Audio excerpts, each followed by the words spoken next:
आप सब लोग सेल्स टैक्स और वैट के बारे में जरूर जानते हैं। देखते हैं जीएसटी आने से पहले वैट था, वैट से पहले सेल्स टैक्स था। सेल्स टैक्स के अंदर टैक्स किया जाता था सेल ऑफ गुड्स को, उसी तरह से वैट में टैक्स किया जाता था सेल ऑफ गुड्स को। फर्क ये था कि जो आप परचेज के ऊपर टैक्स दिया करते थे वैट में, उसको इनपुट टैक्स मान लिया जाता था, और जो आपका सेल के ऊपर टैक्स बनता था उन दोनों के डिफरेंशियल अमाउंट के ऊपर आपको टैक्स देना होता था। और मान लीजिए अगर आपका इनपुट ज्यादा है तो आपको उसका रिफंड मिल जाता था। आपके पास ऑप्शन होती थी कि या उसको कैरी फॉरवर्ड कर लें और या उसको जो है आप रिफंड उसका क्लेम कर लें।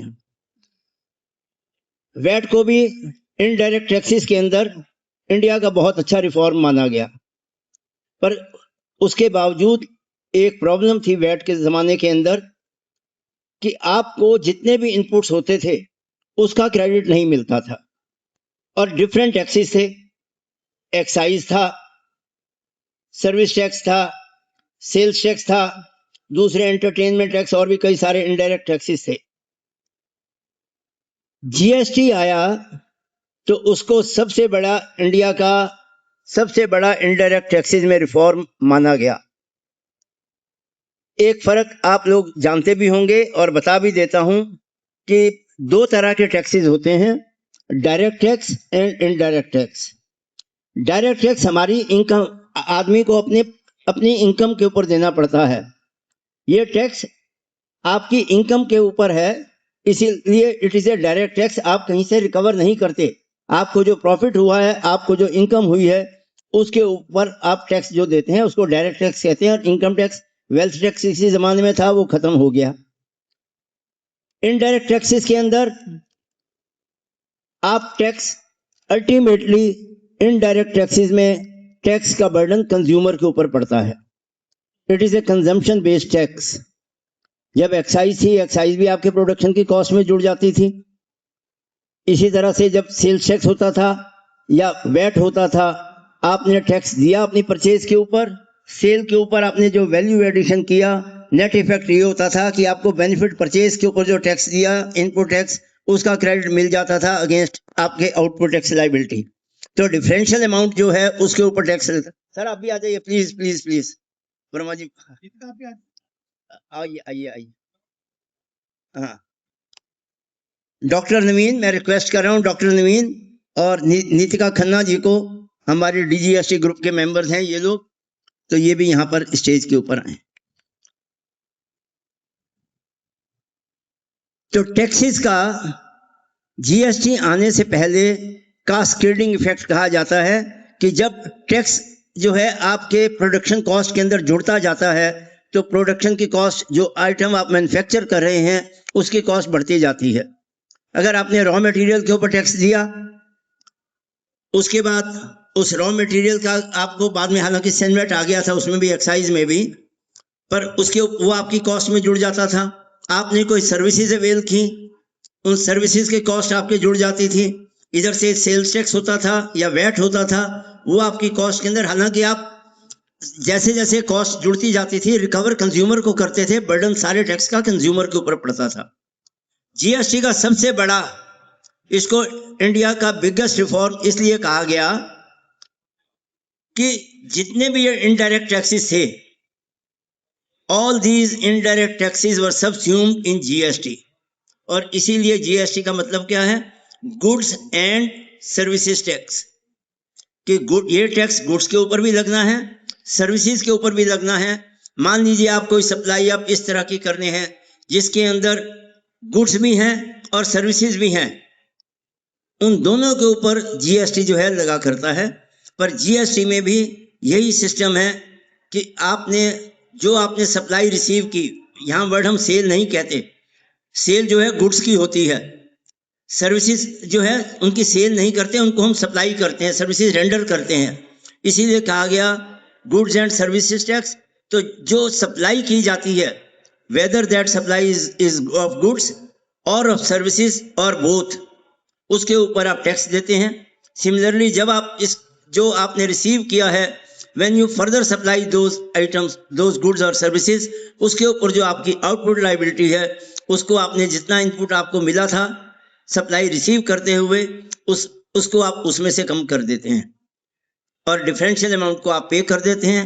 इसके अलावा जीएसटी में जीरो रेटेड टैक्स भी हैं, टैक्स रेट्स हैं, अलग अलग स्लैब्स हैं आइटम्स के हिसाब से, जीरो रेटेड भी हैं, और इसके अंदर जो एक्सपोर्ट वगैरह होती है उसको जीरो रेटेड कहते हैं और कुछ एग्जम्प्टेड भी हैं। थोड़ा सा इसके डिटेल के अंदर आपको हमारे इस जीएसटी जो दिल्ली जीएसटी प्रोफेशनल ग्रुप है उसके जो मेंटर हैं सब लोग इनको जानते हैं। मैं समझता हूँ सारे हिंदुस्तान में जानते हैं। एसवी सर इनको जाना जाता है, जैसे आपने खान सर का नाम सुना होगा और लोगों का सुना होगा।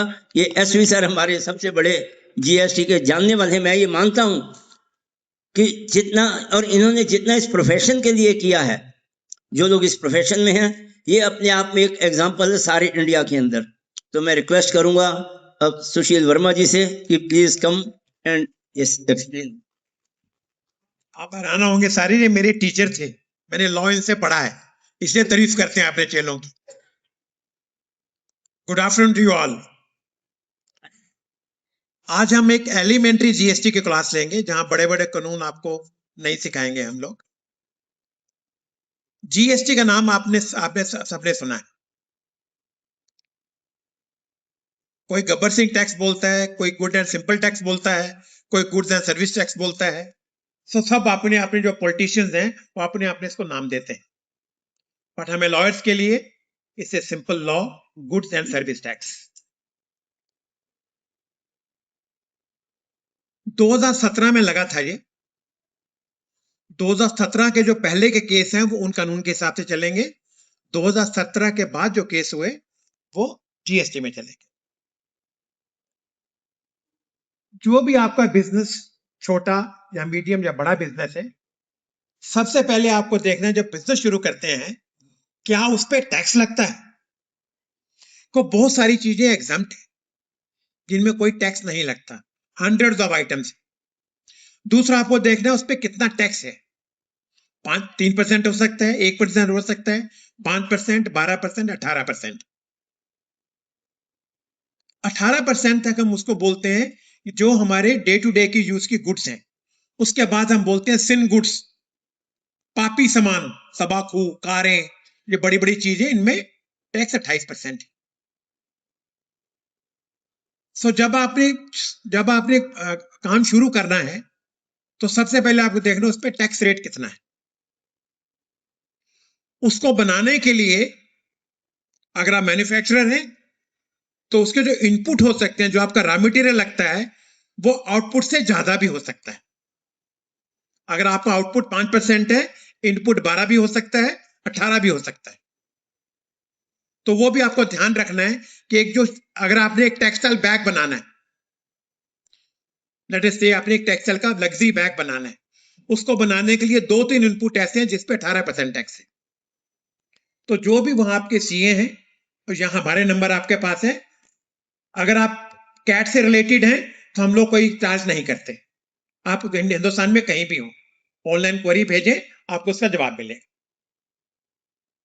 फिर आपको देखना है कि आप गांव में हैं, आप एनजीओ के थ्रू चलाना चाहते हैं, जैसे अमूल है, कैंपको है, सुपारी वाले हैं, ये अपना एक उनकी सोसाइटी है। आपका सारा माल सोसाइटी के थ्रू बेचना चाहते हैं या आप इंडिविजुअली बेचना चाहते हैं। अगर आपने इंडिविजुअल जीएसटी नंबर लेना है तो आप सोसाइटी को उनके जीएसटी पे माल बेच सकते हो, वो एक नॉर्मल ट्रांजैक्शन है। लेकिन अगर आपने एक सोसाइटी बनाई, अगर ट्रस्ट बनाया तो 2 बंदे चाहिए, अगर सोसाइटी बनानी है तो 7 बंदे चाहिए।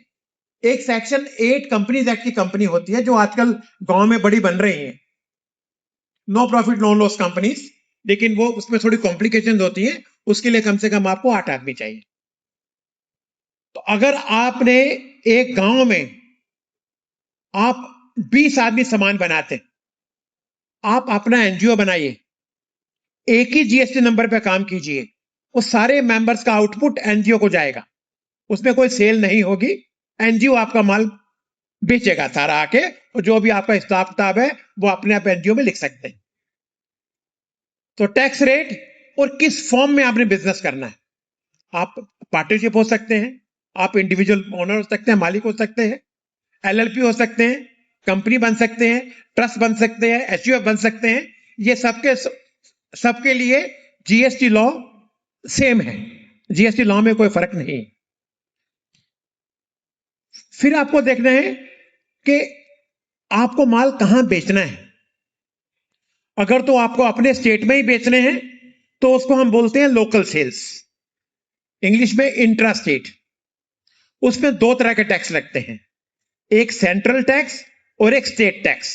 दोनों टैक्स आपको अलग अलग लगाने, सिंगल टैक्स नहीं है वहां। अगर आपको अपने स्टेट से बाहर बेचना है, इंडिया में ही दूसरे स्टेट में, तो उसे हम इंटरस्टेट सेल बोलते हैं, सप्लाई। उसमें आपको एक ही टैक्स लगाना है, उसे हम बोलते हैं आईजीएसटी। तो अगर 12% टैक्स है, जब आप लोकल बिल काटेंगे तो 6 + 6, बाहर काटेंगे तो 12, टैक्स रेट उतना ही। लेकिन जब लोकल सेल करते हैं उसका आधा हिस्सा स्टेट गवर्नमेंट को जाता है। जब आप इंटरस्टेट करते हैं वो सारा टैक्स सेंट्रल गवर्नमेंट को जाता है। तो इसलिए आपको ध्यान रखना है कि आपने लोकल सेल करनी है या इंटरस्टेट सप्लाई करनी है, वो भी आपको चीजों का ध्यान रखना है। अब कितनी टर्नओवर है आपकी। जीएसटी में 3 तरह के सहूलतें हैं आपको। अगर आप खाली गुड्स बेचते हैं, जब तक आपकी 40 लाख की टर्नओवर बड़े शहरों में और छोटे शहरों में 20 लाख, तो आपको नंबर लेने की जरूरत नहीं है। लेट से आप घर में आटा बनाते हैं, मसाले बनाते हैं, घी बना के बेचते हैं।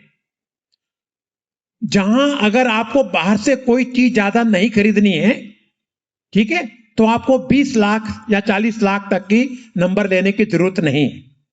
अगर आपका इनपुट 10% है, बाकी 90% आपकी मेहनत है उसको बनाने में।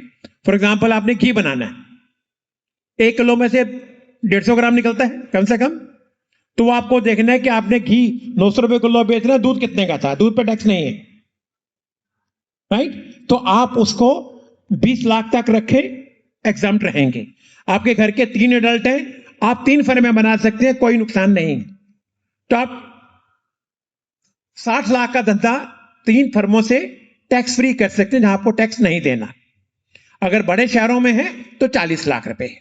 तो आपको यह ध्यान रखना है कि आपने किस फॉर्म में धंधा करना है।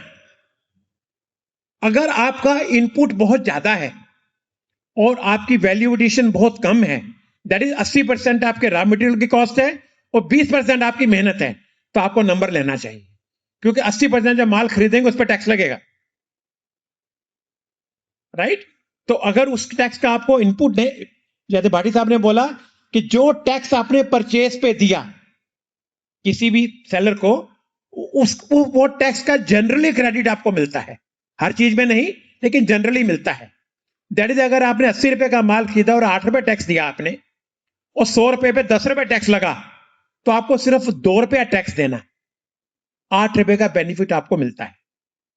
वो जब भी आप अपना खाता जमा करें, सीए के थ्रू आप खुद करें, उसका आपको ध्यान रखना है।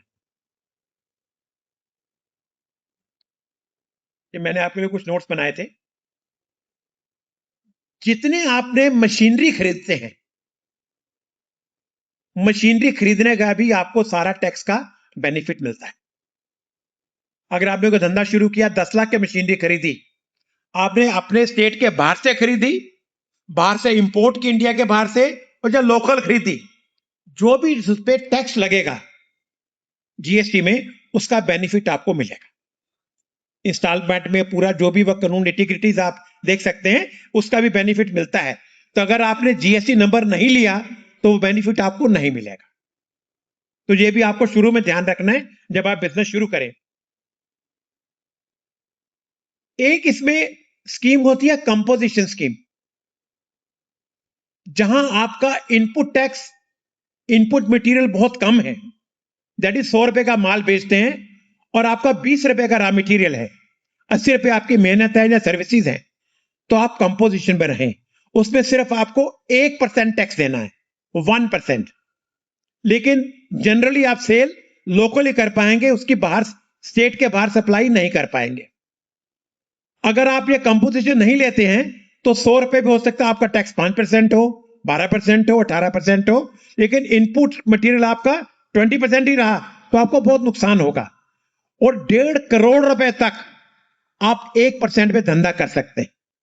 तो जो आपके लोकल कंसल्टेंट्स हैं या लोकल बड़े बिजनेसमैन हैं, आप उनके साथ बैठे कि जी ये मेरा धंधा है।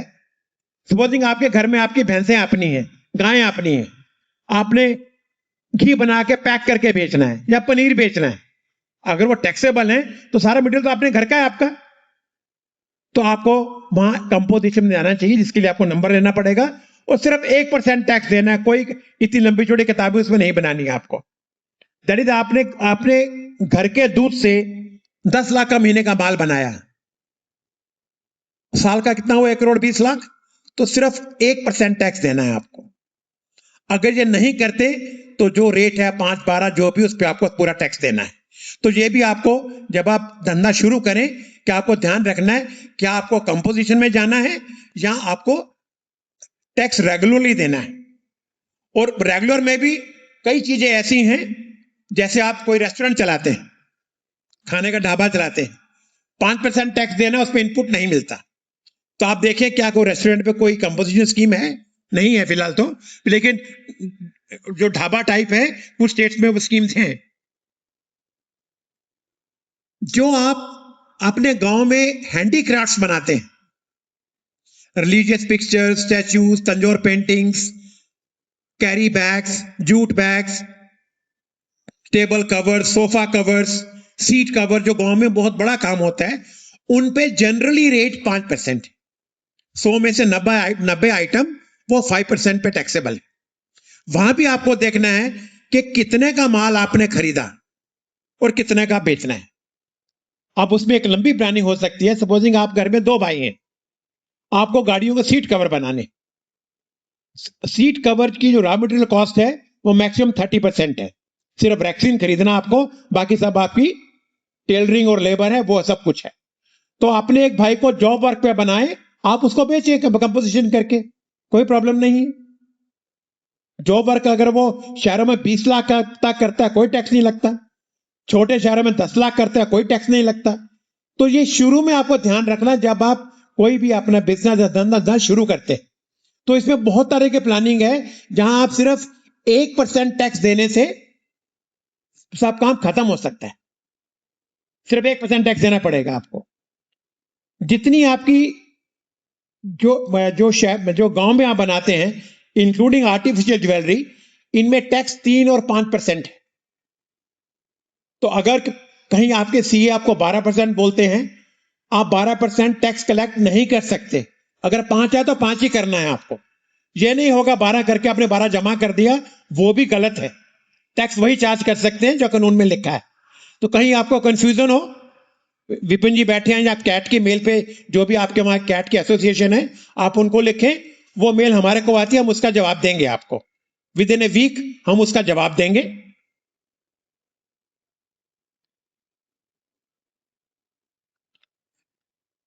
दूसरी चीज है कि जब भी आप माल खरीदें,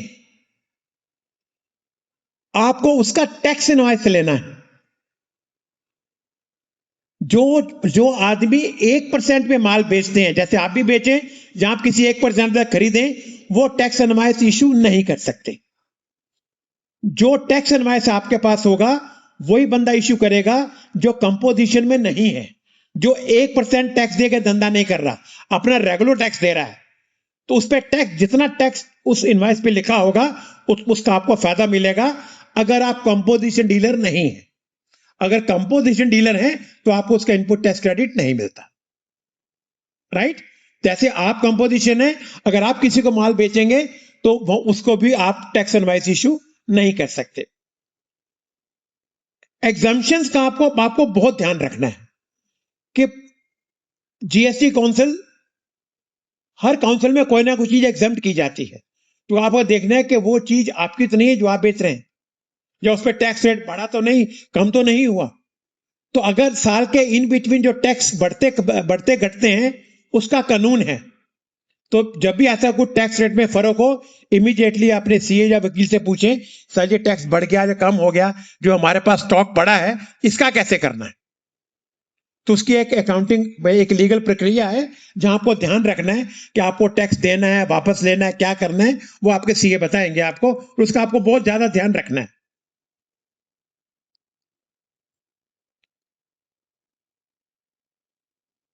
अब ई कॉमर्स, जो गांव में माल बिकता है उसमें ई कॉमर्स पे बहुत डिमांड है। तो ई कॉमर्स के थ्रू वो जो आपके हैंडीक्राफ्ट्स हैं, टेक्सटाइल बैग्स हैं, डाइनिंग टेबल कवर्स हैं, कुर्सियां कवर्स हैं, ये अफ्रीकन कंट्रीज में बहुत बड़ा एक्सपोर्ट किया जाता है। तो जो लोग ई कॉमर्स ऑपरेटर्स हैं, चाइना में उन्होंने एक कंपनी बना रखी है, routine e commerce dimension company.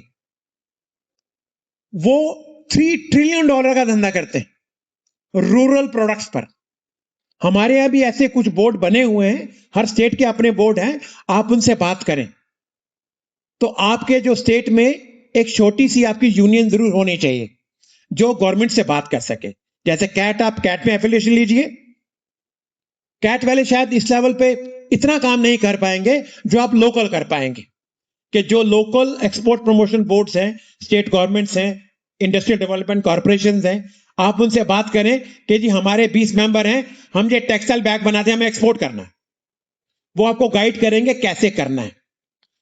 Export पर टैक्स नहीं लगता, और जितना टैक्स आपने लोगों को दिया है वो बैग बनाने के लिए, उसका कैश रिफंड आपको वापस मिलता है। तो इसलिए भाटी साहब बोल रहे थे, एक्सपोर्ट्स जीएसटी के टर्म में हम बोलते हैं they are zero rated. Foreign currency आपकी पेमेंट आनी चाहिए, वो सारा होता है।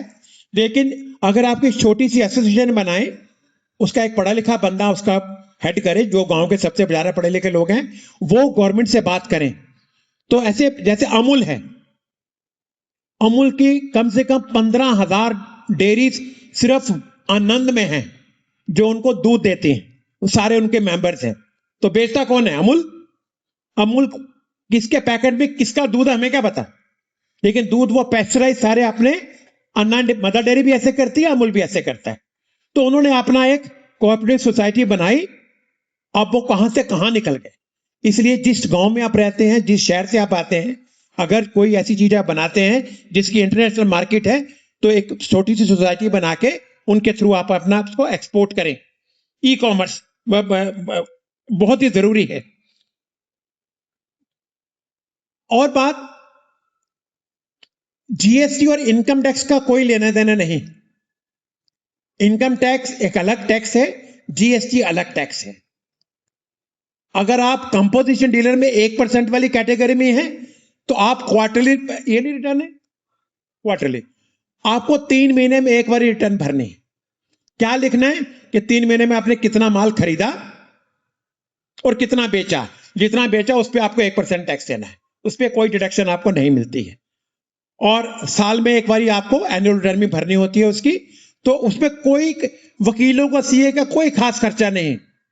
मैक्सिमम साल का 3-4 हजार रुपया खर्चा होगा आपका सिर्फ रिटर्न भरने का। और उसमें कोई ज्यादा आपको तंग भी नहीं करते जीएसटी वाले, कोई आपका रेट सर्च चीजर कंपोजिशन डीलर पे नहीं की जाती।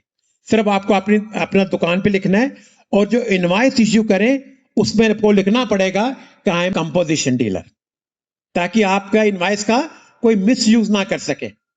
जिस इनवॉइस पे कंपोजिशन डीलर लिखा होगा उसका कोई मिसयूज नहीं कर सकता, ये आपको ध्यान रखना है। और कंपोजिशन डीलर की नॉर्मली ऑडिट, असेसमेंट वगैरह 1000 में 5-6 केस होते हैं जहां उनको कुछ शक हो, लेकिन उस लिमिट के अंदर रहना है आपको। अपने स्टेट से बाहर माल नहीं बेचना आपको, वो बेचेंगे तो आप कंपोजिशन स्कीम से बाहर हो जाएंगे। तो वो चीज आपको बहुत अच्छी तरह ध्यान में रखनी। जब भी आपको कोई कानूनी प्रॉब्लम हो, कोई आपको नोटिस आए, कोई ऐसी बात आए, तो आप, अगर आपकी एसोसिएशन कैट से एफिलिएटेड है, आप कैट में जो भी आपकी ईमेल चलती है वहां पर आप उसमें भेजें। जो लोकल लॉयर्स हैं आपके, वो अच्छा एडवाइस करेंगे, आई एम वेरी श्योर। लेकिन हम लोग भी, अगर हमारा उसमें कोई कंट्रीब्यूशन होगा, हम आपको उस पर हेल्प करेंगे। ये विपिन ओझा साहब बंदे हैं यहाँ पर जो आप हमारी जान खा जाएंगे जब तक हम आपको जवाब नहीं देंगे। क्योंकि ये 10 बजे भी फोन कर सकते हैं, रात को 12 बजे भी कर सकते हैं, सर वो लेटर भेजी थी आपने जवाब नहीं दिया उसका। तो ये लोग ये सर्विस करते हैं आप लोगों को, और बहुत बड़ी फौज है कैट की ऐसी, हर स्टेट में प्रेसिडेंट्स हैं, वाइस प्रेसिडेंट्स हैं, सेक्रेटरीज हैं, वो सबको आप कांटेक्ट कर सकते हैं और आपको उसमें फायदा होगा। ट्रेनिंग, जब भी आप किसी लीगल बिजनेस को करते हो तो आपके जो लोकल ट्रेडर्स हैं साल में 1-2 बारी अपने ट्रेनिंग सेशन रखें। कानून में कोई बदलाव आया, कोई चेंज हुआ, तो यू गोट टू नो कि इसमें क्या चेंज हुआ, कोई रिटर्न में चेंज हुआ, कोई डेबिट और क्रेडिट से रिफंड मिलता है एक्सपोर्ट के रिफंड के अलावा। तो अगर आपने लोकल सेल 100 रुपए की उसने 5 रुपए सेंट्रल लगाया, 5 रुपए स्टेट लगाया, तो अगर आप इंडस्ट्रियल पॉलिसी में कवर होते हो तो 5 रुपए का रिफंड आपको स्टेट गवर्नमेंट देगी। ये बहुत बड़ा फायदा है, और स्टेट गवर्नमेंट को किसी तरह की कोई पावर नहीं है आपको बेनिफिट देने की। अगर आप अपनी रिटर्नें ठीक तरह भरते रहते हैं तो आपको जीएसटी में किसी तरह की कोई प्रॉब्लम नहीं। जैसे आप यहाँ इस मेले में आए, अगर आपके पास जीएसटी नंबर होता तो आपको यहाँ माल लाने का कोई टैक्स नहीं देना था, आपको एक डिलीवरी चालान बनाना था, ई-वे बिल बनाना था। माल जहाँ लाते, अगर 100 रुपये का माल लाए, 80 रुपये का माल वापस लेके जा रहे हो तो 20 रुपये का टैक्स आपको दिल्ली में देना था। मतलब कोई टेंशन वाली बात नहीं थी। जैसे हमने अभी 50-60 नंबर दिल्ली में लेके दिए पिछले 5-6 दिनों में, तो पहली बार इतना बड़ा सिस्टम हुआ था, अगली बार और इम्प्रूवमेंट होगा, तो आपको कोई टेंशन नहीं। रास्ते में ट्रक आ रहा है, गाड़ी आ रही है, आपको कोई टेंशन नहीं। अब एक और नियम है ई-वे बिल। अगर आप ई-वे बिल की रिक्वायरमेंट में आते हैं, 50,000 से ऊपर को बिल काटते हैं आपको, तो आपको ई-वे बिल बनाना है, बहुत ज़रूरी। ई-वे बिल के बिना आपको माल मूव नहीं करना। माल मूव करोगे तो टैक्स की 2.5 गुना पेनल्टी है, उसमें कोई कोर्ट आपको रिलीफ नहीं देने वाला। वो डॉक्यूमेंट बनाने हैं आपको। किसी भी हालत में आपने अपने बिजनेस प्रेमिसेस से बिना बिल के माल बाहर नहीं निकालना।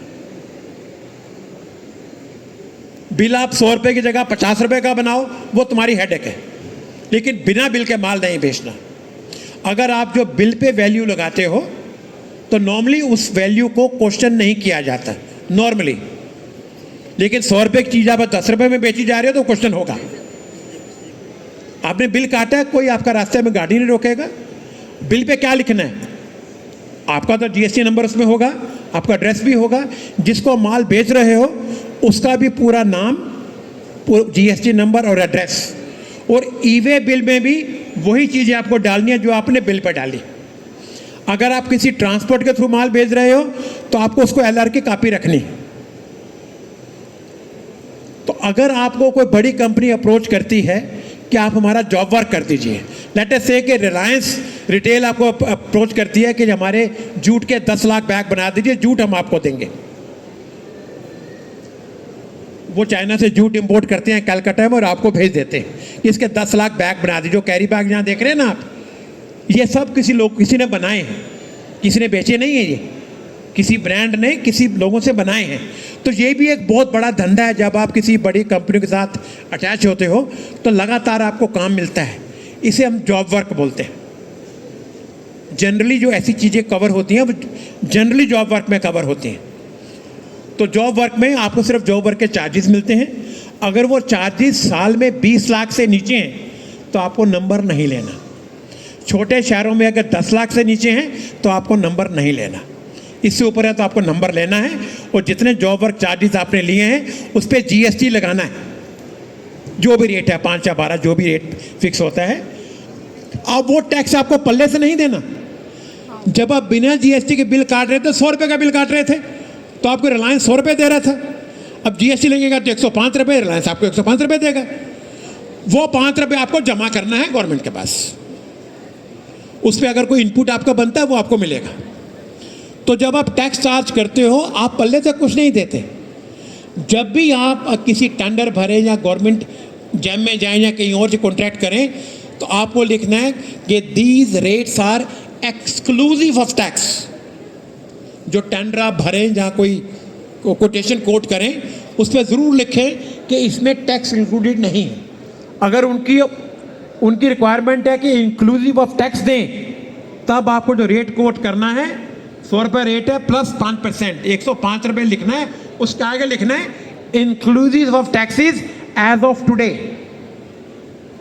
सपोजिंग आपका कॉन्ट्रैक्ट 1 साल तक चलेगा, 6 महीने में गवर्नमेंट भूखी नंगी होगी, उन्होंने टैक्स बढ़ा दिया। तो अगर आपने भूखी नंगी गवर्नमेंट ही ना दिया तो टैक्स बढ़ाते रहेंगे, इनका पेट कभी भरेगा नहीं। अभी फिर बढ़ रहा है अभी।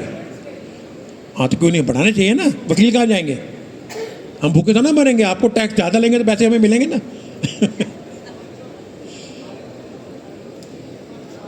नहीं, मैं कहा जब भी टैक्स बढ़े तो अगर कोटेशन में आपने लिखा होगा एज ऑफ टुडे, तो टैक्स रेट बढ़ता है तो आप बढ़ा के लगा सकते हो, वो कंपनी आपको देंगी। ये नहीं लिखा तो अगर ज़्यादा बड़ा कॉन्ट्रैक्ट है तो मैं उनका वकील हूँ, आपको टैक्स नहीं दूंगा, क्योंकि मेरी आपके सेटलमेंट 105 रुपये पे है। तो ये आप जब आप कोटेशन भरें तो इन चीज़ों का आप बहुत ध्यान रखें। और जो छोटे बिजनेसेस चलाते हैं उनके लिए थोड़ी और प्रॉब्लम है, तो आपके वहाँ इतने अकाउंटेंट नहीं मिलते, आप किसी मुनीम को लगा के खाता बनवाते हो सकता है आपके पास कंप्यूटर्स नहीं हो। तो अगर आप छोटी सी एसोसिएशन बनाएं, एसोसिएशन के ऑफिस में कैट को बोलें आपको कंप्यूटर देंगे, आप रिक्वेस्ट कर विभिन्न दे दोगे ना, डेस्कटॉप तो दे ही सकते हैं आप, तो आपको कंप्यूटर देंगे, थोड़ा सीखें ताकि जो काम कंप्यूटर पे होना है वो आपकी आंखों के सामने हो। अभी जीएसटी में सब कुछ कंप्यूटराइज है, ये नहीं कह पाएंगे जी हमें तो कंप्यूटर चलाना आता नहीं, ऐसा कुछ नहीं। जो आपको जीएसटी के नोटिस वगैरह आते हैं वो नंबर आपका होना चाहिए, आपके सीए का नहीं, वकील का बिल्कुल नहीं। ईमेल सबको बनानी आनी चाहिए, और फ़ोन नंबर आपका जीएसटी के रिकॉर्ड में सिर्फ मालिक का या पार्टनर का होना चाहिए, एम्प्लॉय का भी नहीं। क्योंकि जब नोटिस आते हैं अगर आपने नहीं देखे और वहाँ टैक्स लग गया, फिर अपील का काम बहुत लंबा चौड़ा है, तो वो नौबत आपको बिल्कुल नहीं आने देनी। कोई भी बिजनेस करें, दिन में आधा घंटा अपने अकाउंट्स पे लगाएं, चाहे 4 बिल क्यों ना हो आपके, कितना आपके पास स्टॉक है, नंबर 2 का स्टॉक खरीदा उसका हिसाब अलग रखिए, नंबर 1 का किताबों में रखना उसका हिसाब अलग रखिए। साहब बोल सकते हैं, वो दुनिया करती है, लेकिन ये ना हो कि सारा आपने हॉटस्पॉट कर दिया और किसी ने सर्वे किया, आपको पता ही नहीं कि बिल वाला कौन सा है, बिना बिल वाला कौन सा है। और आजकल सब HSN कोड लिखे होते हैं, जो आइटम आप खरीदते हैं उस पर भी HSN कोड लिखा होता है, तो उन चीज़ों को भी आपको ध्यान रखना है जी। जो बड़ी कंपनी है उसमें लिखा होता है, लक्ष्य साबुन में आप पढ़ो उसका रैपर, हाँ लिखा होता है सर। बड़ा फ़र्क है बाथ बार और सोप में, दोनों में बड़ा फ़र्क है। लक्ष्य से बाथ बार, सोप होता है निर्नोल, उससे सोप बोलते हैं, कपड़े धोने वाले मिलते हैं ना साबुन किलो के हिसाब से, इसे बाथ बार बोलते हैं लॉ में। इनके HSN कोड अलग है और सोप के HSN कोड अलग है, टैक्स रेट भी अलग है, राइट। हाँ बिल्कुल HSN कोड के बिना बिल काट ही नहीं सकते आप, बड़ी कंपनी बिल ही नहीं काट सकती। HSN कोड के बिना बड़ी कंपनी बिल काट ही नहीं सकती, बिल ही नहीं काट सकते, पॉसिबल। हाँ रैपर के ऊपर भी लिखा होता है, रैपर पे भी लिखते हैं आजकल HSN कोड। आप सपोजिंग HSN कोड आपका बिल पे लिख दिया 5% का, वो चीज़ है 12%, झगड़ा होगा ना, तो बड़ी कंपनी आजकल अपने रैपर पे भी HSN कोड लिखती, ऑटोमेटिक हो जाता है। हाँ जी, हाँ बोलिए ना सर। माइक दे दीजिए ना।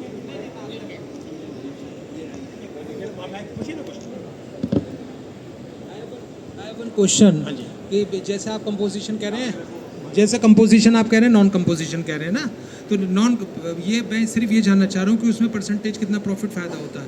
मतलब some people are putting composition कि भाई हम जो है बिजनेस को कंपोजिशन के हिसाब से चलाएंगे, तो उसमें और अगर खोल के करते हैं मतलब विदाउट कंपोजिशन, मैंने आपको शुरू में बोला फ़ायदा कितना होता है। मैं आपको शुरू से बोला कि सपोजिंग आपकी रॉ मटेरियल 20% है, 80% आपकी मेहनत है।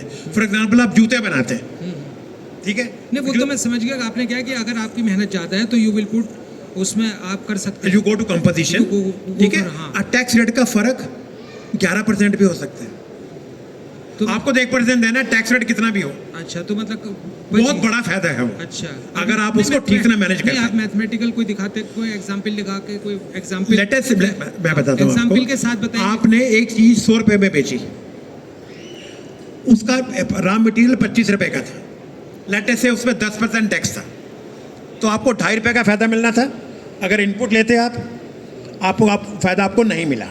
तो ₹2.5 गए आपके, ₹100 पे आपने टैक्स दिया 1%, कितना हुआ ₹3.5। अगर ₹2.5 आप लेते तो ₹12 टैक्स देते आप, तो आपको ₹9.5 देने पड़ते, जो आपको ₹3.5 देने पड़े। फायदा है उस चीज़ में। अगर आपकी इनपुट कॉस्ट बहुत ज़्यादा है, for trading only, I am talking not from servicing point of view, only for trading. तो कितना कैलकुलेशन करके आप नहीं मैथमेटिकल, अगर आप ट्रेडिंग करते हैं फिर उस पर कंपोजिशन का कोई फ़ायदा नहीं है आपको, इनपुट नहीं मिलेगा ना आपको। अगर आप माल खरीदे बेचते हैं फिर कंपोजिशन का इतना बड़ा फ़ायदा नहीं, वो वही है जहाँ आपकी मैन्युफैक्चरिंग है या सर्विसेज देते हैं, वहाँ फ़ायदा है। ट्रेडिंग क्या, मैंने आपने स्टील खरीदा ₹100 का, उस पर 5% 12% जो भी टैक्स है, आपने 105 का बेचा तो आपको टैक्स सिर्फ ₹5 पे देना है। अंडरस्टूड। तो वो तो कॉस्टली पड़ गया ना कंपोजिशन। वो कॉस्टली पड़ेगा, वो कंपोजिशन 1% ज़्यादा है, क्योंकि आपने पहले भी टैक्स दे दिया और बाद में आपको सेल आपका 1% और देना पड़ा। वो सिर्फ मैन्युफैक्चरिंग में कंपोजिशन के फायदे होते हैं। यहाँ कहीं से आपने नंबर 2 का माल खरीदना है, कंपोजिशन में ज़रूरी नहीं है कि आप माल कहाँ से खरीदें, sale should be within the same, हाँ sale should be same state. तो वो एक इंडस्ट्री डिपेंड करता है। जैसे देसी घी 100 में से 90% नंबर 2 में बिकता है, सारी कंपनियां बेचती हैं, उसको आपको सोचना है आप लोग कैसे बेचना है। पर हम तो कभी नहीं बोलेंगे कि आप किसी नंबर 2 के धंधा करें, तो वैसा तो हम नहीं चाहते। और कोई सवाल किसी का बिफोर? हाँ जी, 1.5 करोड़ गुड्स के लिए।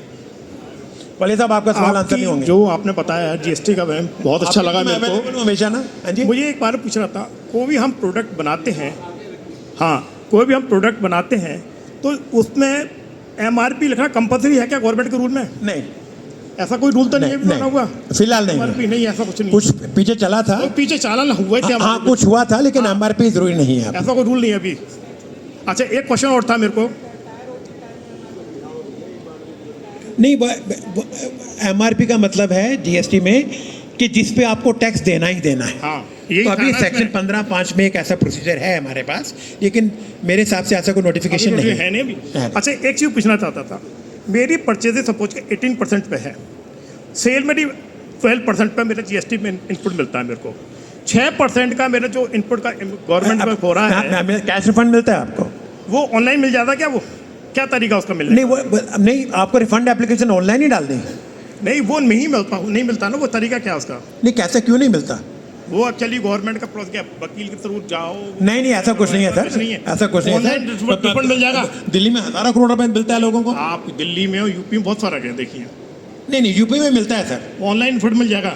ऑनलाइन रिफंड कभी नहीं मिलता। आप एप्लीकेशन डालेंगे, वो आपके डॉक्यूमेंट देखेंगे, डॉक्यूमेंट साथ जाते हैं आपके रिफंड एप्लीकेशन वो तो के, जाते ही हैं। तो आपका रिफंड बनता है, तो फॉर्मूले के हिसाब से मिलेगा रिफंड। चलिए, ओके, थैंक यू। अगर नहीं मिलता तो आप हमारा नंबर नोट कीजिए, हमें बोलिए, हम आपको लेटर बना के देंगे।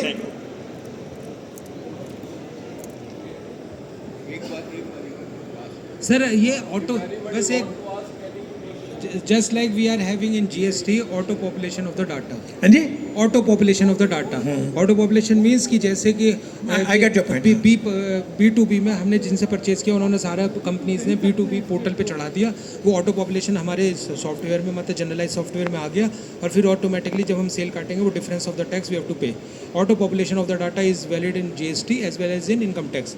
नो, ऑटो पॉपुलेशन जैसे मेरा तो मैन्युफैक्चरिंग से कोई लेना देना नहीं है, आई एम अ ट्रेडर, लेकिन when we talk about manufacturing industry तो ये ऑटो पॉपुलेशन डाटा तो वहाँ भी होना चाहिए। मतलब we are filling up everything on GST, जो इन्होंने जहाँ से रॉ मटेरियल खरीदा, we are talking about pure legal procedure, 2 number की बात नहीं चल रही यहाँ पर।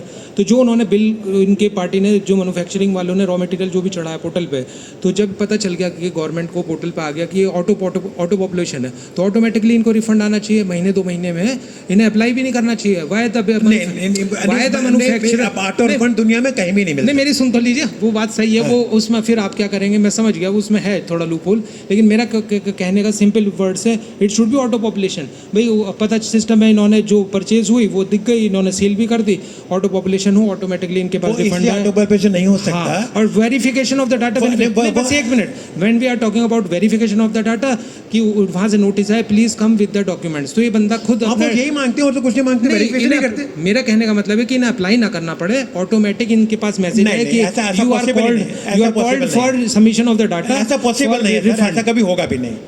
उसका रीजन है जितनी टैक्स इवेजन जीएसटी में है, आपकी सोच से समझ की बात परे की बात है। 3 लाख करोड़ रुपए का एक साल में जीएसटी का टैक्स इवेजन है। Exports are fake. ईंटें बेची और रिफंड ले लिया, पत्थर बेच दिए।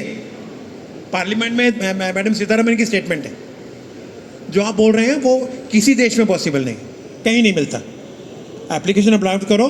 जो आप कह रहे हैं ऑटोमेटिक कैसे होगा? आपने परचेज दिखाया 18% पे, आपने आइटम दिखा दिया HSN 5% पे, तो आपको 13% रिफंड दे दें बिना बच्चा वेरीफाई किए हुए? नहीं दे सकते सर। नहीं, कभी होगा ही नहीं, किसी देश में नहीं हुआ। इनकम टैक्स में नहीं होता सर अब तो।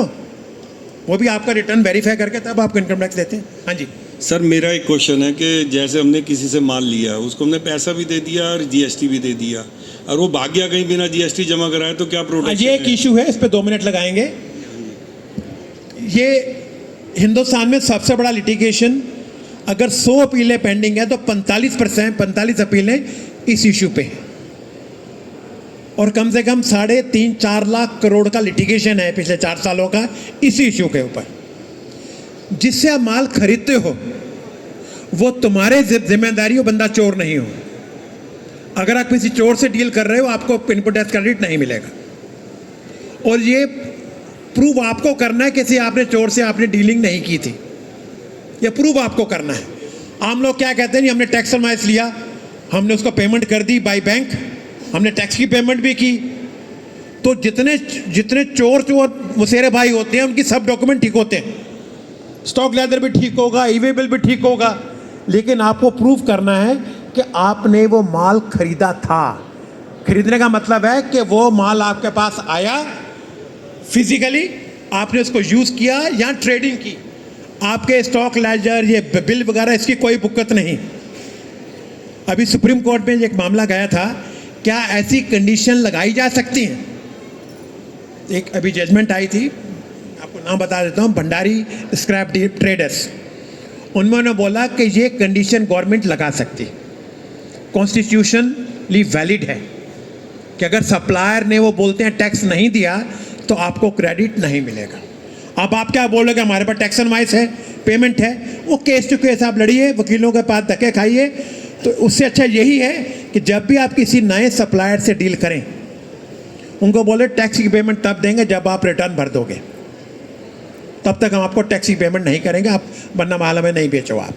ये एग्रीमेंट वैलिड है, इसमें कोई नुकसान नहीं है। और कोई सवाल? Yes please, one. सर, जैसे आपने कहा कि हम भी किसी को सेल करते हैं प्रोडक्ट, ठीक है, वो 50% पेमेंट कर देते हैं, ठीक है, और उसके बाद वो कहते हैं कि हम 10 दिन में या 15 दिन में पेमेंट करते हैं, और उसके बाद भी नहीं आती कई बार, महीना 2 महीना तक। तो आपके जीएसटी पोर्टल पे है कि कंप्लेंट हम रेज कर सकते हैं? उसका कोई मतलब नहीं है, वो आपका सर, मान लीजिए उन्होंने हमें बेसिक प्राइस का अमाउंट तो दे दिया, पर जीएसटी अमाउंट हमें नहीं दिया है, या कुछ परसेंट जीएसटी का दे दिया है, पर उसका पेमेंट अभी तक, जैसे मेरी कुछ पेमेंट हैं, ऐसी क्लाइंट्स हैं, उनको हमने टैक्स रिटर्न भी कर दिया है, सब कर दिया, पर अभी तक पेमेंट नहीं आई है। वो जीएसटी पोर्टल से कोई लेना देना नहीं। अच्छा। वो सिर्फ जो उस बंदे की रेटिंग है, आप उसकी रेटिंग खराब कर सकते हो कि ये बंदा बैड पे मास्टर है।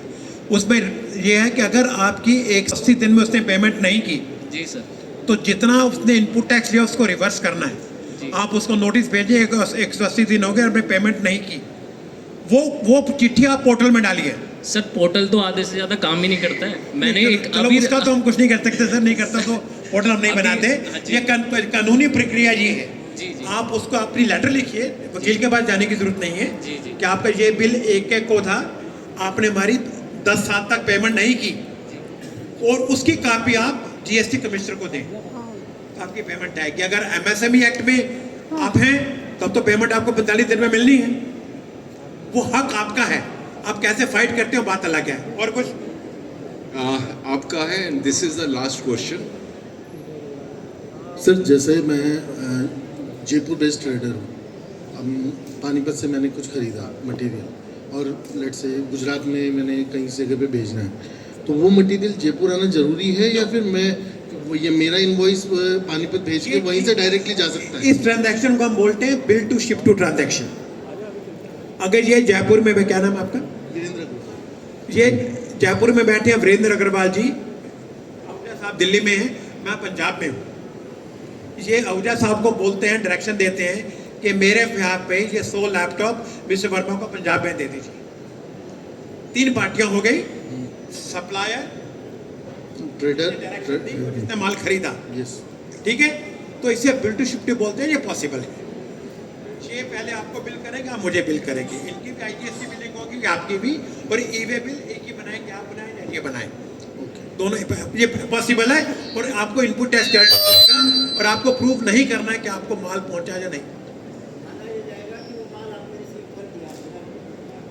Thank you very much. अब सबसे पहले जो सबसे महत्वपूर्ण है वो है इनका परिचय। ये अभी जब तक परिचय ना सुन ले तब तक मैं नहीं चाहूँगा कि आप मूव करें, नहीं तो आप कोई एक बहुत बड़ी एक जानकारी से वंचित रह जाएंगे।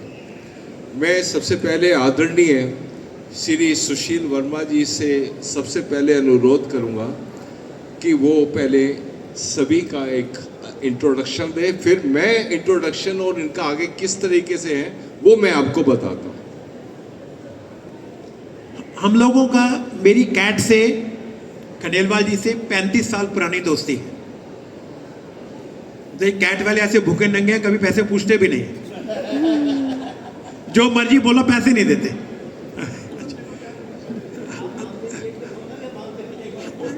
हमारा एक ग्रुप है,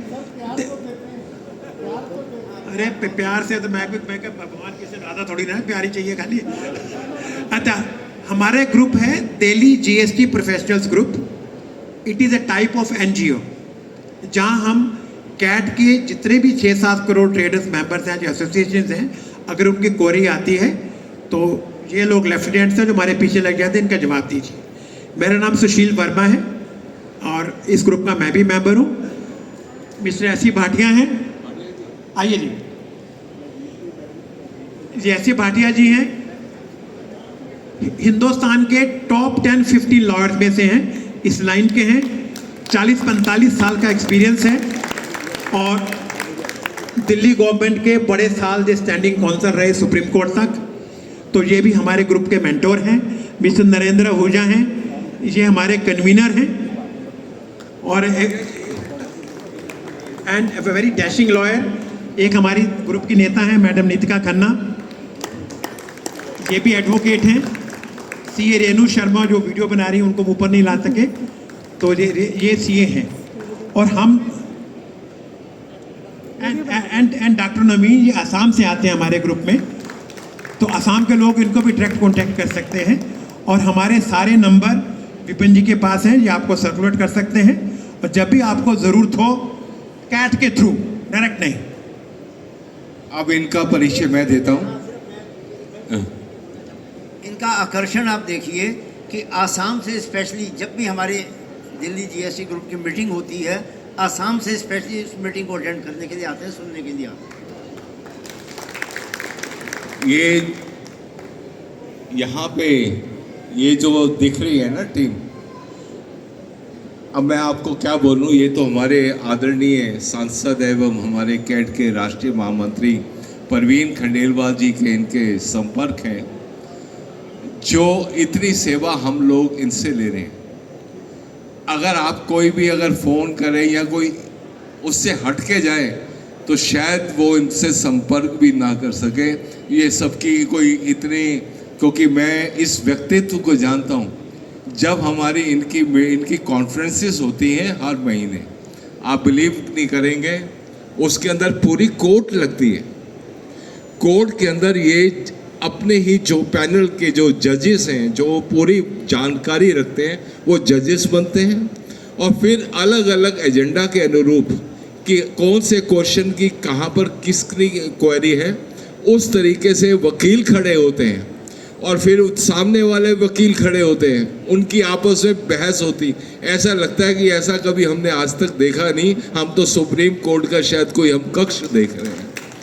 तो ये आज जो भी यहाँ पर आज मौजूद है वो ये समझें कि ऐसा पैनल, और इनका धन्यवाद करता हूँ कि आज 4 दिन इन्होंने अपनी जो जिस तरीके से सेवा दी है, हम आपके कृतज्ञ हैं। हम आपका बहुत बहुत तहे दिल से हम आपका धन्यवाद करते हैं। और मैं चाहूँगा एक बार जोरदार खड़े होकर तालियां बजा दीजिए। Thank you so much, thank you so much. नहीं, ये तो आप 5 हो, 11 लोग, उन सभी के लिए, और जो नहीं भी आए उनके लिए भी धन्यवाद, धन्यवाद।